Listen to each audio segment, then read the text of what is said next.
Chers inconditionnels de Tuilf Télévision, bonjour et bienvenue à suivre cette édition des actualités hebdomadaires qui a marqué la semaine du 30 janvier au dimanche 5 février 2023. Tout d'abord, les titres du journal. Le ministre national en charge des hydrocarbures, Didier Boudimbou, a procédé ce lundi 30 janvier 2023 au lancement du dégazage du lac Kivu. Emmanuel Kamanzi a démenti dans une vidéo ce mardi 31 janvier 2023 l'information selon laquelle le service de sécurité ont appréhendé chez lui 4 éléments infiltrés armés du M23 RDF. Dans les territoires de Nyiragongo, plus de 4 cas de femmes qui accouchent en route ont été enregistrés au village Ngangi 3. Hausse des denrées alimentaires sur différents marchés de la ville de Goma suite à l'accentuation de la guerre du M23. Une manifestation populaire pour s'insurger contre la progression du M23 a été vécue dans la journée de ce vendredi 3 février 2023 au quartier Majengo. À présent, le détail. Lors de ce séjour en ville touristique de Goma pour une mission de service, le ministre national en charge des hydrocarbures, Didier Boudimbou, a lancé les travaux de dégazage de la Kivu ce lundi 30 janvier 2023. D'après la cellule de communication des ministères des hydrocarbures, le coût total de ces travaux est estimé à hauteur de 5 millions de dollars financés par les gouvernements congolais, dont le décaissement de 1,3 million de dollars américains a permis à la société Limo Michael Engineering SAS de commander le matériel et équipements qui serviront au montage de la première station industrielle.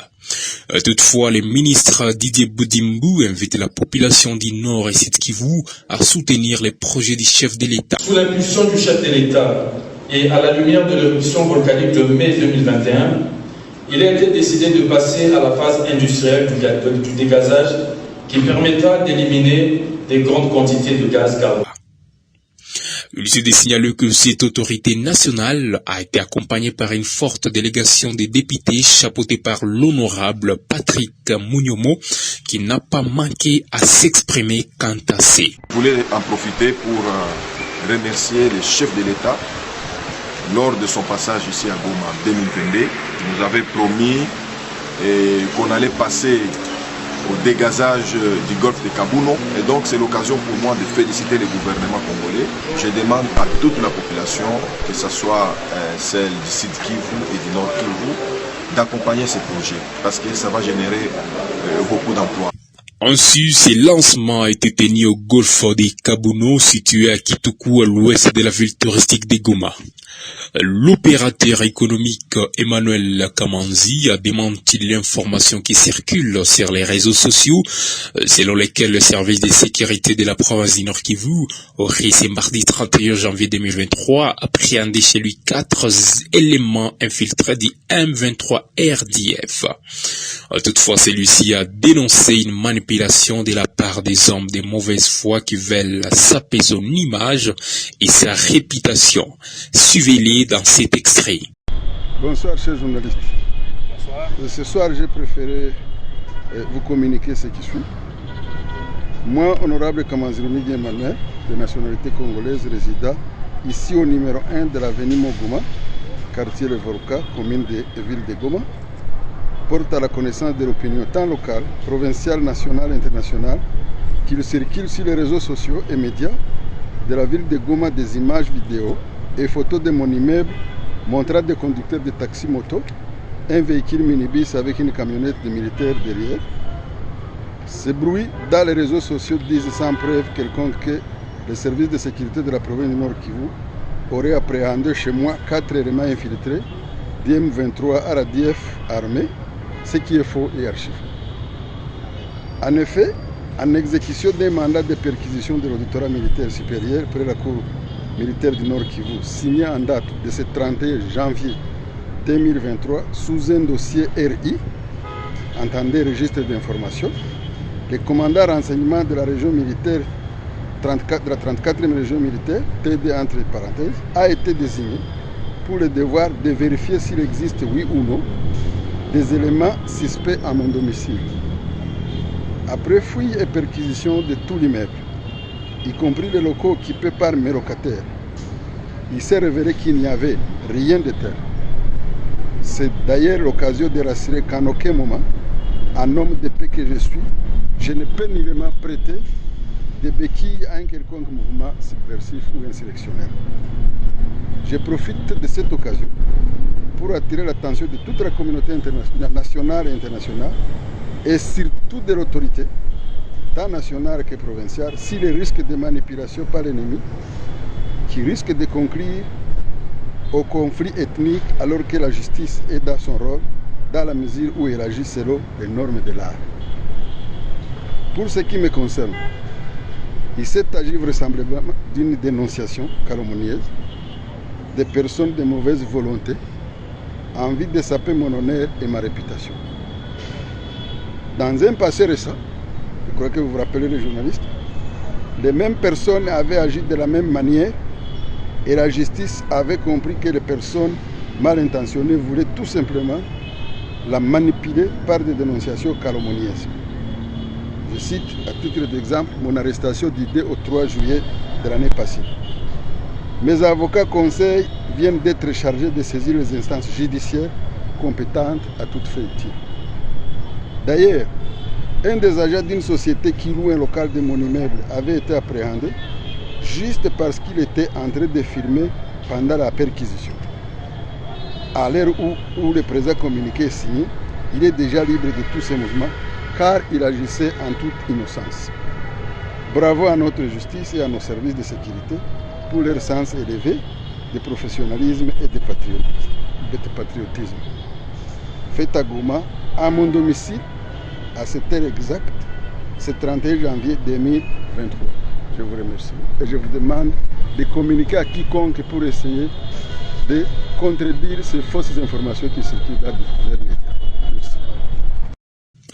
Rendons-nous dans les territoires de Nyiragongo où les femmes vivantes dans les villages Ngangi 3, groupement de Munigi et territoire de Nyiragongo de la province du Nord Kivu sont confrontées à une difficulté d'accouchement en route, chose qui a alerté la société civile de ces parties suite à plus de 4 cas enregistrés ce mercredi 1er février 2023. En effet, le mauvais état de la route dans ces milieux semblerait être l'acteur principal pour que ces femmes mettent au monde pendant qu'elles se rendent à une zone de santé proche, voire même à la grande distance à parcourir pour y arriver. Il s'est signalé que la partie nord de la province du Nord Kivu reste beaucoup plus touchée par la non prise en charge de certaines voiries dans les avenues. Société, une hausse des denrées alimentaires s'observe depuis quelques jours sur différents marchés de la ville touristique de Goma. C'est un constant fait par votre chaîne de télévision Julf TV dans la journée de ce jeudi 2 février 2023.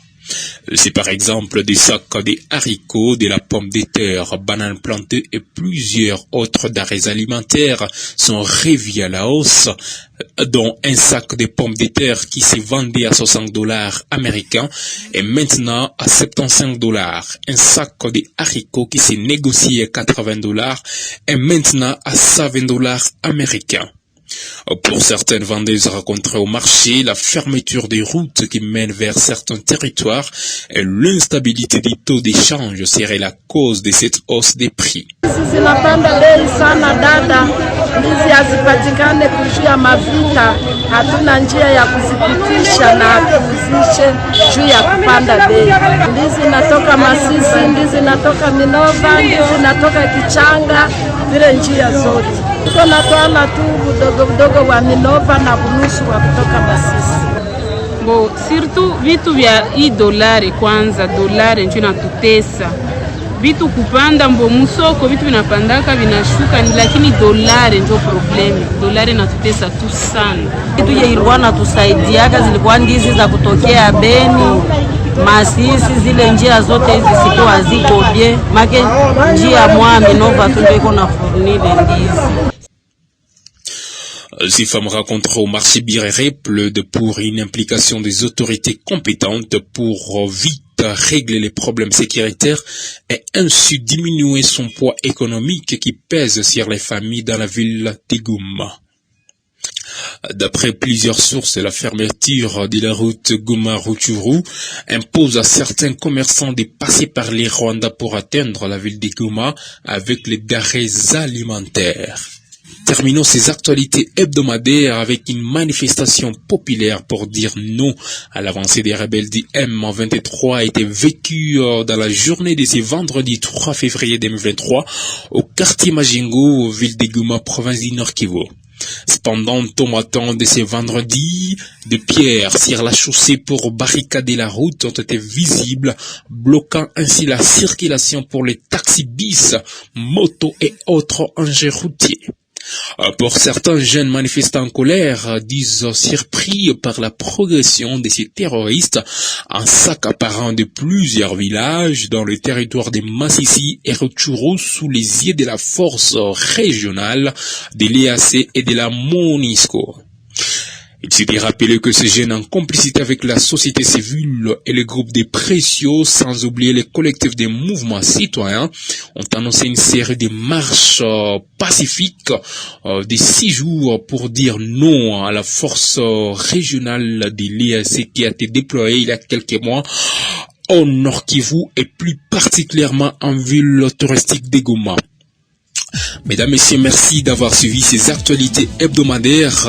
Veuillez vous abonner sur notre chaîne de télévision en ligne Julf TV et on se retrouve à la prochaine.